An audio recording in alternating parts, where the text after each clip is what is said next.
Hello friends, ধরুন আপনি কোথাও যাচ্ছেন, আপনি গাড়িতে বসে আছেন। তখন গাড়িতে আপনার পাশে অন্য আরেকজন একটি গান শুনছে। আপনার এই গানটি অনেক পছন্দ, কিন্তু আপনি গানটির নাম না জানার কারণে গানটি নামাতে পারছেন না। এই জন্য আমি আপনাদের জন্য এমন একটি অ্যাপস নিয়ে এসেছি, যে অ্যাপসটির মাধ্যমে আপনি অন্যের মোবাইলে থাকা গান আপনার মোবাইলে নিয়ে আসবেন। আপনারা মোবাইল স্ক্রিনে লক্ষ্য করুন, আমি কিভাবে অ্যাপসটি ডাউনলোড করছি তাও দেখে নিন। প্রথমে আপনাকে গুগল প্লে স্টোরে ঢুকতে হবে। সার্চ বাটনে ক্লিক করে এখানে নাম লিখতে হবে SHAZAM। তারপর সার্চ বাটনে ক্লিক করবেন। এই যে দেখেন, চলে এসেছে আমাদের কাঙ্ক্ষিত অ্যাপটি।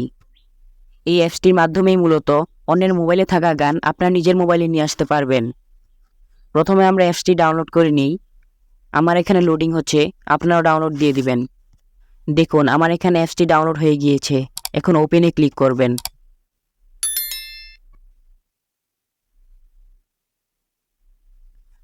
ওপেনে ক্লিক করলে এরকম চলে আসবে। আপনারা কি করবেন, এই যে মাঝের এখানে ক্লিক করবেন, তারপর অ্যালাউ করে দিবেন। অ্যালাউ করে আবার মাঝখানে ক্লিক করবেন। এই যে দেখেন, এখন আশেপাশে যদি কোনো গান বাজে, ওই গানটির নাম আমার মোবাইলে চলে আসবে। ভিডিওটি দেখে যদি একটু উপকৃত হন, তাহলে লাইক কমেন্ট শেয়ার করতে ভুলবেন না। এরকম আরও ইন্টারেস্টিং ভিডিও পেতে আমাদের চ্যানেলটি সাবস্ক্রাইব করে আমাদের পাশে থাকুন। ধন্যবাদ সবাইকে।